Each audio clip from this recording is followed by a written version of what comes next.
Olá, tudo bem com vocês? Graças a Deus, espero que vocês estejam bem. Glória a Deus pela vida de cada um que está acompanhando. Glória a Deus. Novamente estou aqui neste dia de hoje para estar lendo mais dois capítulos da palavra. Hoje a gente vai estar lendo o capítulo 5 e o capítulo 6 de Esdras e vamos estar dando continuidade no assunto que nós estávamos vendo ontem, no vídeo anterior. Eu estava falando a respeito ali que a gente leu a construção, a reconstrução do templo ali em Jerusalém, que no início foi dado por decreto para estar sendo reconstruído, e depois aí foi mudando o rei ali muito rápido, daí esse decreto já foi por água abaixo, e agora eles vão estar lutando de novo para tentar erguer os alicerces ali do templo, sendo bem que a gente já viu que eles já fizeram até sacrifícios a Deus ali em holocaustos no início, quando a gente leu ali. Enfim, então vamos lá. Senhor nosso Deus, nosso Pai, mais uma vez, Senhor, nos colocamos na Tua presença para podermos aprender um pouco de Ti, Senhor. Nos oriente com a Tua palavra, em nome de Jesus. Amém. Glória a Deus. Então vamos lá. No capítulo 5 fala bem assim. Ora, o profeta Ageu e o profeta Zacarias, descendentes de Ido, profetizaram aos judeus de Judá e de Jerusalém em nome do Deus de Israel, que estava sobre eles. Então Zorobabel, filho de Sealtiel, e Jesua, filho de Josadaque, começaram a reconstruir o templo de Deus em Jerusalém, e os profetas de Deus estavam com eles e os ajudavam. Tatenai, governador do território a oeste do Eufrates, Setar, Bozenai e seus companheiros foram logo perguntar a eles: quem os autorizou a reconstruir este templo e estes muros? E como se chamam os homens que estão construindo este edifício? Mas os olhos do seu Deus estavam sobre os líderes dos judeus, e eles não foram impedidos de trabalhar até que o relatório fosse enviado a Dário e dele se recebesse uma ordem oficial a respeito do assunto.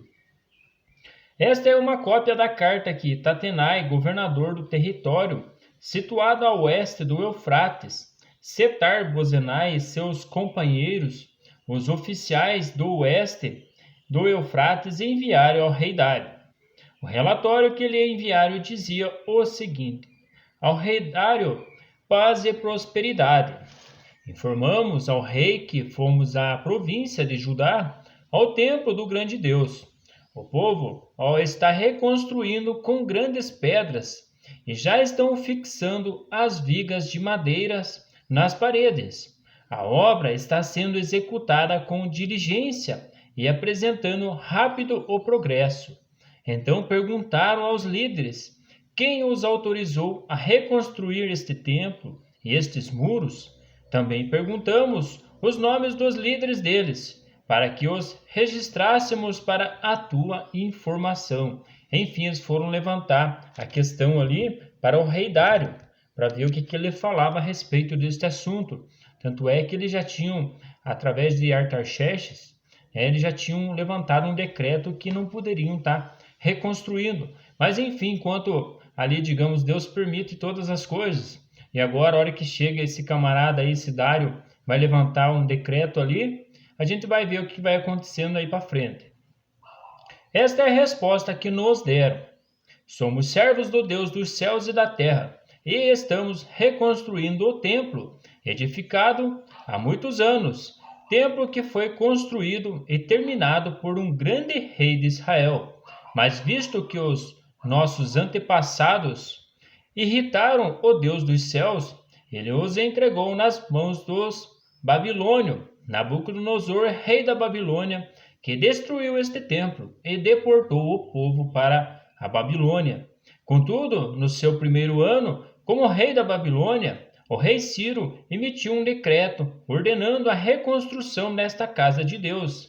Ele até mesmo tirou do templo da Babilônia os utensílios de ouro e de prata da casa de Deus, os quais Nabucodonosor havia tirado do templo de Jerusalém e levado para o templo da Babilônia. O rei Sírio e os confiou a um homem chamado Sesbazar, que ele tinha nomeado governador. Ele disse: leve esses utensílios coloque-os no templo de Jerusalém e reconstrua a casa de Deus em seu antigo local. Então Sesbazar veio e lançou os alicerces do templo de Deus em Jerusalém. Desde aquele dia, o templo tem estado em construção, mas ainda não foi concluído. Agora, se for do agrado do rei, que se faça uma pesquisa nos arquivos reais da Babilônia para verificar se o rei Ciro de fato emitiu um decreto ordenando a reconstrução da casa de Deus em Jerusalém. Aguardamos do rei a decisão sobre o assunto. Enfim, eles foram também questionados, falaram, olha, o rei Ciro aí, ele ordenou que a gente reconstruísse tudo isso. E agora, digamos, vocês querem parar a obra, a reconstrução? Enfim, agora ficou na mão de Dário. Então vamos ver o que Dário fala agora. Então o rei Dário mandou então fazer uma pesquisa nos arquivos da Babilônia, que estavam nos locais enquanto se guardavam os tesouros.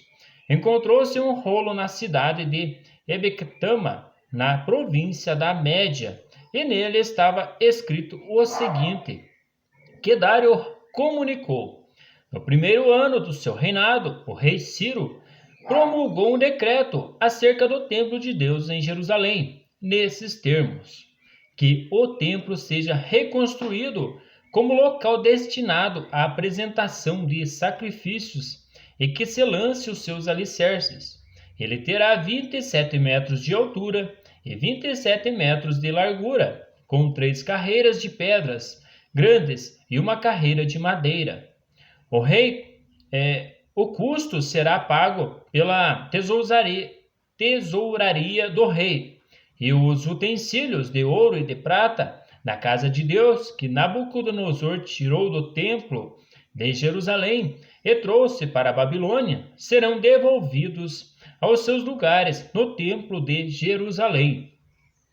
Devem ser colocados na casa de Deus. Agora então, Tatenai, governador do território situado a oeste do Eufrates, e Setar-Bozenai, e vocês, oficiais desta província e amigos deles, mantenham-se afastados de lá. Não interfiram na obra que se faz nesse templo de Deus. Deixem o governador e os líderes dos judeus reconstruírem esse templo de Deus em seu antigo local. Além disso, promulgou o seguinte decreto a respeito do que vocês farão por esses líderes dos judeus na construção deste templo de Deus. Enfim, ele só confirmou que eles poderiam estar construindo de novo ali. Ele fez um decreto ali que esses 2 camaradas ali que foram instigar ele, falou, olha, vocês não vão lá se meter, deixe que eles vão construindo esse templo aí, reconstruindo na verdade.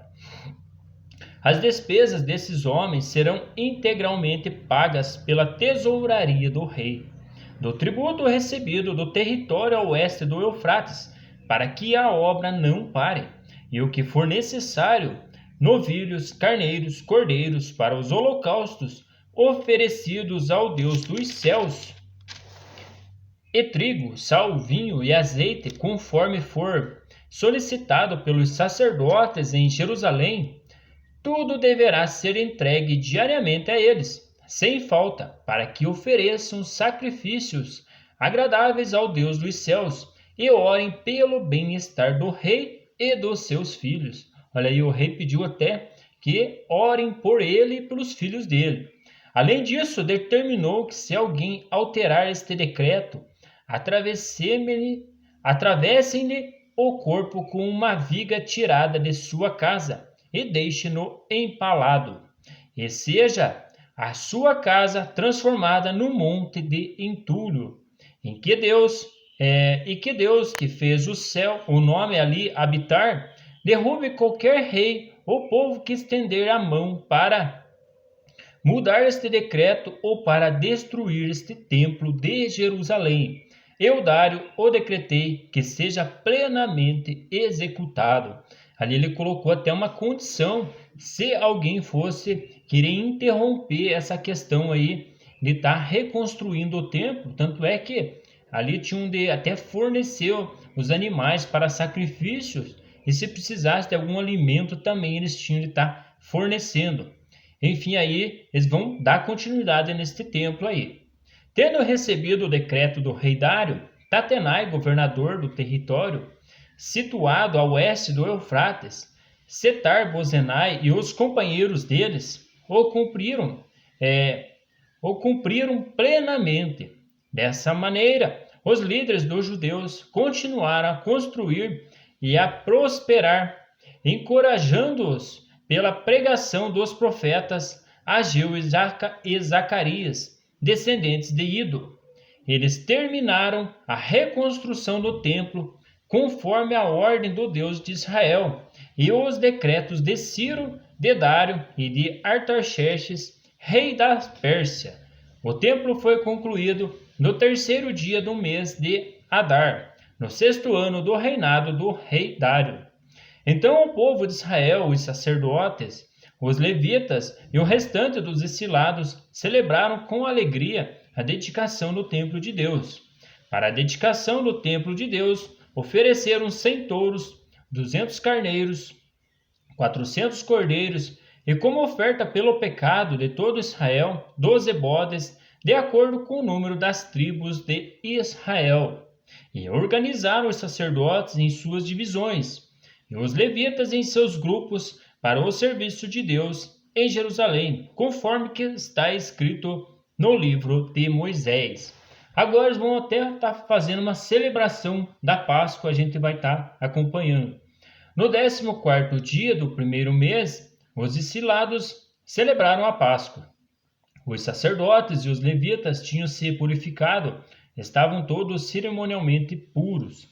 Os levitas sacrificaram o cordeiro da Páscoa por todos os exilados, por seus colegas sacerdotes e por eles mesmos. Assim, os israelitas que tinham voltado do exílio comeram do cordeiro, participando com eles todos os que se haviam separado das práticas impuras dos seus vizinhos gentios para buscarem o Senhor, o Deus de Israel. Durante 7 dias, eles celebraram com alegria a festa dos pães sem fermento, pois o Senhor os enchera de alegria ao mudar o coração do rei da Síria, levando-o a dar-lhe força para realizarem a obra de reconstrução do templo de Deus, o Deus de Israel. Eu vejo assim esse finalzinho que ele fala que o Senhor que moveu o coração deles, e realmente, se não for o Senhor a mover o coração do homem nesta terra, é bem provável que não acontece nada, né? Então, é tudo por Deus e é tudo pelo Senhor. Assim como a gente viu lá no Egito, quando o Senhor endurecia o coração de Faraó, vinha da parte de Deus, né? De alguma forma, assim, eu penso que nas primeiras pragas, o homem normal, ele mandava todo aquele povo embora. Mas assim como o Senhor foi mostrando o poder dele através daquelas pragas, ele foi endurecendo o coração. E aqui também ele foi aliviando o coração para que o rei desse permissão para estar reconstruindo o templo do Senhor novamente e está celebrando aí a Páscoa, que nem a gente viu agora aí, de todo o coração. Enfim, era essa a leitura de hoje. Vamos continuando junto aí em Esdras, que tem mais assuntos ainda a respeito dessa reconstrução aí. Fiquem com Deus, um grande abraço e até as próximas leituras. Até mais!